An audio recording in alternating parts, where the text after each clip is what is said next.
All right, it's time again. Let's talk about batteries. This time around, we're gonna talk about an e-bike battery. We're getting a lot of e-bike batteries, and I don't know much about e-bike batteries, so I'm having to learn quite a bit of stuff because there's a lot of these coming in, and there's more coming in the future too. So let's look at this one. So here's one that we have.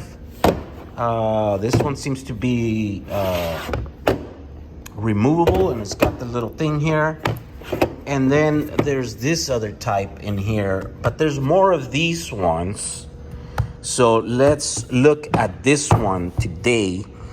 What I'm gonna do is I'm gonna take it apart. I wanna see what kind of cells are inside. And it says re-engine, but apparently a bunch of you guys are using these for like juice bikes or something. I think there's several manufacturers that make them. I don't know 100%. You guys probably know better. But if you recognize this battery, if your bike uses this one, then here we go. Here we go. Let's take this apart and see what's inside. All right, so the cool thing here is that it seems like it's just a regular Phillips screwdriver that you need to take all these apart. It has a 5-pin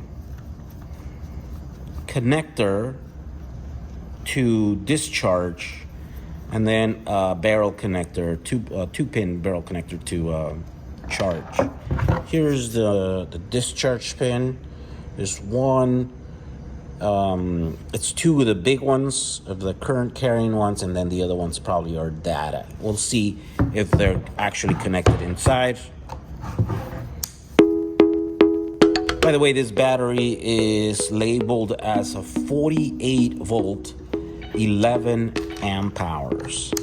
So 48 volts is usually, from what I'm gathering and I'm learning in the e-bike world, is 13S battery. And then if it's 11 amp hours, so maybe it's 4P. Well, depending on the cells, but yeah, 4P. Let me see. How many cells would have to be in here, right? So if it's 13S, there would have to be a lot of cells to be able to get to 11, 2. Okay, so here we go. Yeah, so all the pins are connected in there. You see that? Oh, and here's the little thing. It doesn't light up. So here's the crazy thing about this battery. It says data port, not for charging, and it's got a USB port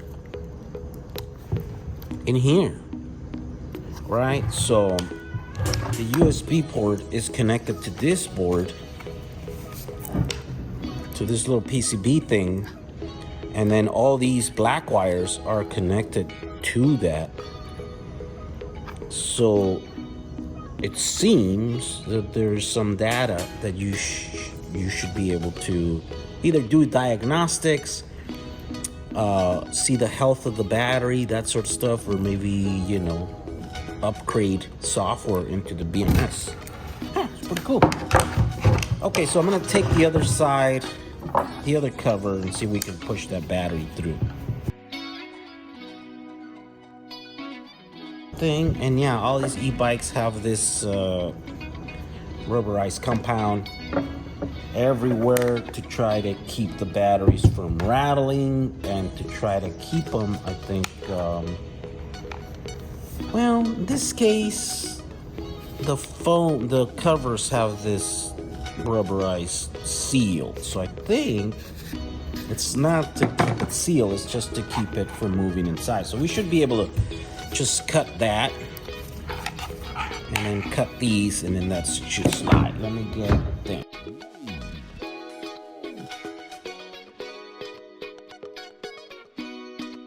Yeah, so basically just breaking up those little seals there. Now the battery will slide right off. There we go. Nice. Here we go. And these are Samsung cells right away.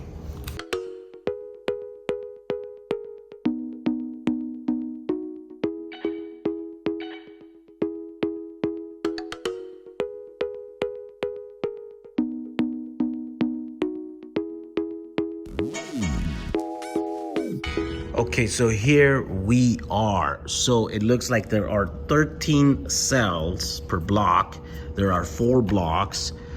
So that means is 52 cells, right? And so because you can't really read what number of cells it is, like what the model number. So what we can do is look at the total amount of capacity. So 11.6, if you divide that by 4, right, which is the, this is 13S4P, so 4 cells in parallel. So that comes out, 11.6 divided by 4 is 2.9. So these are 2,900 milliamp hours. Likely Samsung INR 18650s 29Es. So these are 29E cells. Is that what they look like? Let's check it out. Yeah, here we go. They're the blue ones, the 29Es. Yeah, that's what they look like. These are good cells. Good cells, and you get 52 per each pack. Okay, so right now I'm going to check voltage just to see where the battery is at, and I'm gonna attempt to charge it to see if we can get voltage out, or if this is one of these things, the BMS is proprietary kind of thing. There's a lot of these. Okay, so there's 4 volts here. This is a really weird arrangement on these batteries.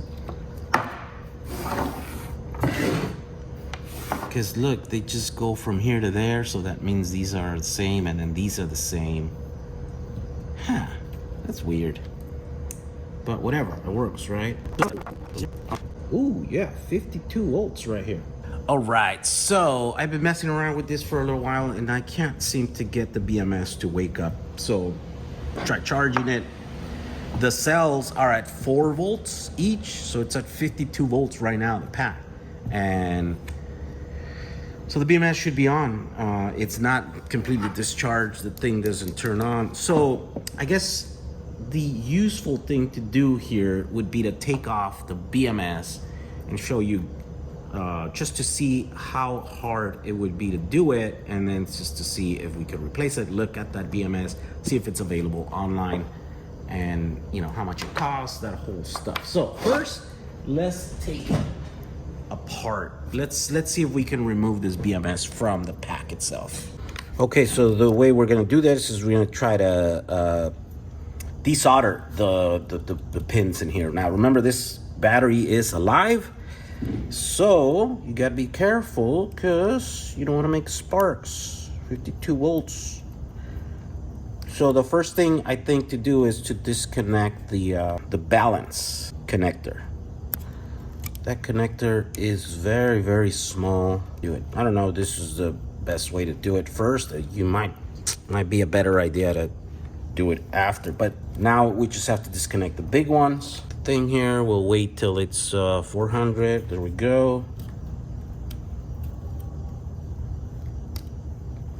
There we go.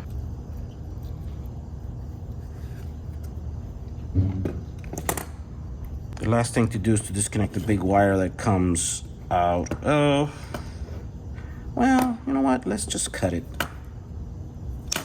There we go. We just cut that one. This is the main negative. And then the negative for the charging port. Here we go. And that is our BMS that comes off of these batteries. Now let's look at the number. Let's see what we can find out about it. All right, so here's where we're at. I looked for this specific BMS. Here's what it looks like. You see those numbers in there. I typed them in Google. I went to AliExpress.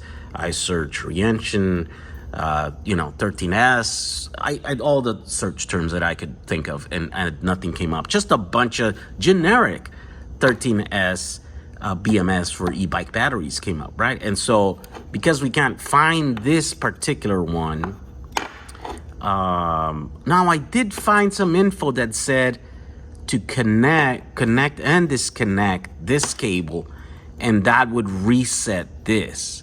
So before you kept going and cutting cables, you should try that. Now, I didn't do that. I guess I could just solder this right back in there and then try it. But I want to show you worst case scenario. If the worst case scenario is this BMS is bad on the battery that you bought and that you got from us, I want to show you how you could just replace it with a third-party 13S BMS. Now, the one that I had here was a bit too big, so what I ended up was cutting the corners on both of these things so that they would fit in here, right? It's still a bit too big, but I think now it fits with the profile, and I would be able to stuff it into the case. But one of the other problems is that the BMS is different, right? And so the connector, for example, it's got different pitch. If you see that connector and that connector, they're way different. This one's way bigger. And that's a bad thing, but it's also a good thing, because then that means that I can just use this cable. The bad thing is I have to rewire it, but the good thing is that now I can put it in, even though this is on the side of the BMS here, right? So the original connector wouldn't have worked anyways, because it would have been too short, because it's on the bottom. I'm trying to go on the side here, and so it wouldn't have enough slack to go in there. I don't know, maybe we could have reworked it or whatever, but now that that's not gonna happen, then we'll just rewire this whole thing, and I'm just gonna do that. So we're gonna start all over from that, and I'm just gonna do a time lapse putting these. If you haven't wired a BMS before, it's very simple. Here's a quick rundown. The very most positive goes on the red one, and the very most negative goes in here, and then every cell in between goes in here, right? So the first cell on this side from the positive, then you connect it there, and then the next one you connect the other one, and then the next one you connect the other one. BMSs are really easy to connect, and then the main connectors go on the battery negative. So the battery B negative here, B negative, that goes to the most negative post of the battery, and then this is the load. This is where that is gonna go to power our e-bike or whatever other load you put on this battery, right? So there we go. Let's begin this time lapse now.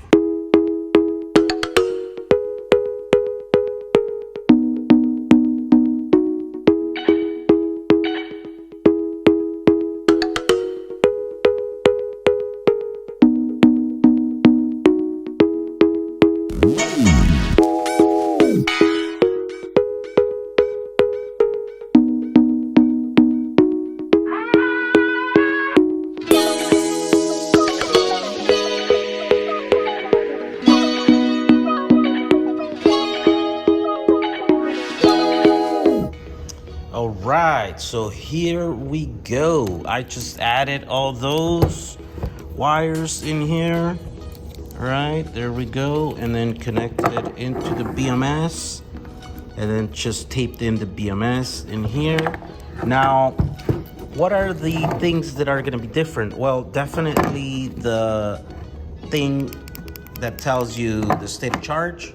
Well, that's not gonna work, because that works with the custom BMS that they put in here, the original one, right? So also the charging, this one, it's a common port charging BMS, so you're gonna have to charge it through the same port right here, or you could connect the other two little wires, but on the same ports, on the same, places here, so it's just a parallel connector, right? So you'll have to charge that way. All right, after that, all we have to do is just slide it in there, put all the screws in there, put the foam in there so it doesn't knock around, and if you wanted to put some silicone in there to attach it, then that would be even better. And there you go. That is how you would replace a BMS on one of these e-bikes if you had to, if you get a faulty one in one of these ones. All right, thank you for watching this video. We'll see you guys on the next one. I will be looking at some of the other e-bike batteries that we have. We have several models. Some of them that there's not a lot of them, but you know, they're just kind of odds and ends in there, and we'll be listing them on the website these coming couple of weeks. All right, thank you. We'll see you guys on the next one. Bye.